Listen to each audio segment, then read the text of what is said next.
Welcome back, Confabs. Today we are diving into a topic that sounds simple but can be incredibly profound, especially in our daily lives. Hello, my name is Jen. And I'm Zara. We are talking about that age old wisdom, that comforting whisper happiness is within. It's a phrase we hear often, but what does it mean to find joy inside ourselves regardless of what's happening outside?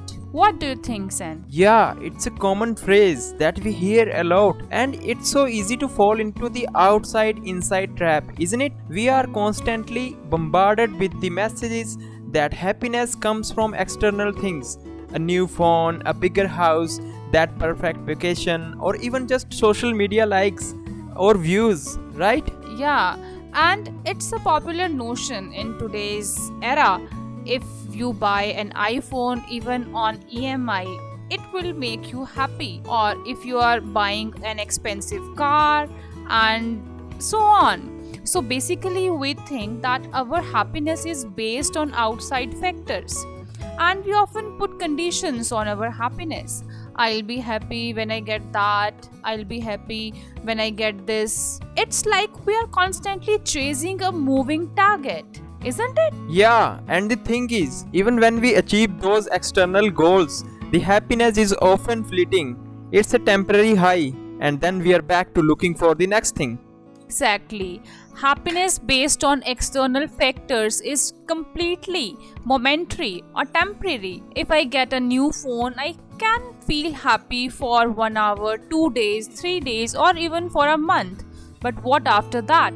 That endless pursuit can actually lead to more anxiety and dissatisfaction because external circumstances are always changing. True happiness can't be dependent on something so unpredictable. Yeah, it's true. And it's almost like we have been conditioned to believe that our joy is just around the next corner, waiting for us to earn it or find it somewhere else. Okay, so I have a question from our viewers. So, if it's not out there, where is it? This is where the wisdom of happiness is within truly comes alive. It suggests that joy isn't something you get, but something you cultivate. Yeah, and joy is reflection of our perception. We feel emotions and the emotions guides us. It's recognizing that our thoughts, our reactions and our perspective play a massive role in how we experience life. Yeah, you are true. We can take examples of famous souls, or you can say personalities like Mahatma Buddha.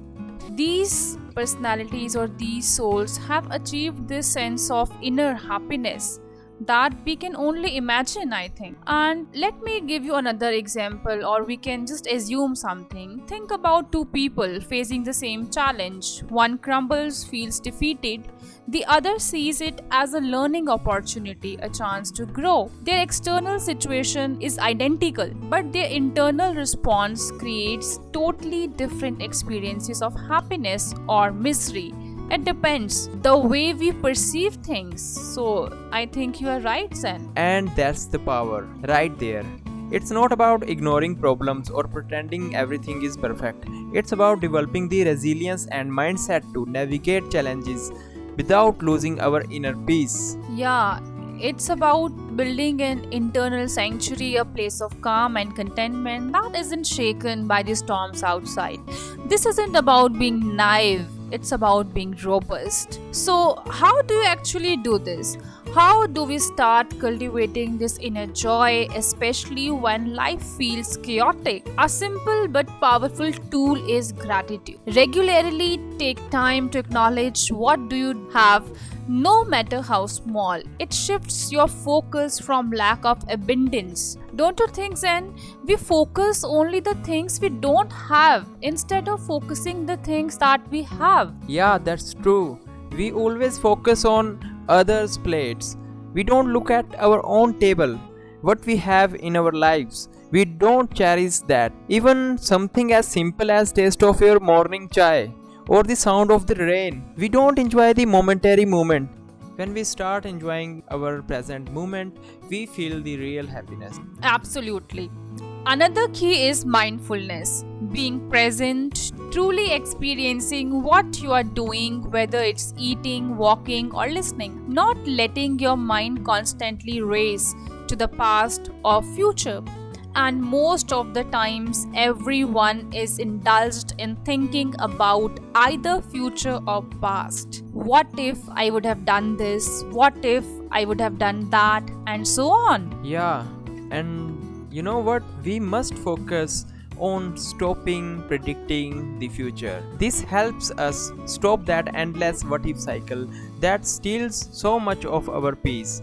It anchors us. And then there is self compassion. We are often our own harshest critics. Treating yourself with the same kindness and understanding you'd offer a friend when you make mistakes is crucial for inner well being. And we beat ourselves up, and that certainly doesn't foster happiness. Learning to be gentle with ourselves is a huge step. Most of the times, we blame the other person or our own selves for the wrong things that happen in our lives. It might be the situation, it might be the other person, or it might be ourselves sometimes. But the fact is that we try to find out something that we can blame. Why is it necessary? Why can't we accept the situation as it is and move on happily? Yes, we can't control everything that happens, but we can choose how we respond. Taking that pause before reacting can be truly transformative for your inner state. It all boils down to conscious choices, doesn't it? Small, consistent choices to look inwards, appreciate what's there, and be kind to ourselves. Yeah, that's wonderful, Zen. Because it's always necessary to respond instead of react. Because reactions can be hasty, or you can say reactions can result into some sort of arguments or some sort of tension between the people. It's better to respond wisely. So, confabs, remember the world outside will always have its ups and downs, but your inner world, that's yours to nurture. And the most beautiful garden of happiness you can grow is right there within you. It's not a destination, it's a practice. Yes, we must water our own plants because if we can't be happy in this present moment, we cannot be happy tomorrow because tomorrow never comes. So you have been listening to the Confab with Zen and Zara. Find us on YouTube or whatever you get your podcast on. Listen to us. Why don't you? So don't forget to like, share, and subscribe, and tell us what's one small way you cultivate happiness within yourself. Please comment in the comment section. We are looking forward to your comments. Bye bye. And one way to cultivate your happiness is to share this podcast with your friends and family and enemies also, because your enemies is the source of your happiness when they feel the suffer and when they are in pain, immense pain, right? No, it's not right. We are talking about happiness within. If we are making the other person happy, that also makes us happy. So if your enemy is getting some sort of wisdom by just listening to this podcast, it would be a wonderful contribution to society. Wow, we must have all think about our enemies and love them. Thank you for joining us. So share this with your enemies so they can get some wisdom and stop being your enemy, right? And they can realize that their happiness is not dependent on your sorrows, and they understand that their happiness also lies within themselves. Thank you. Enjoy.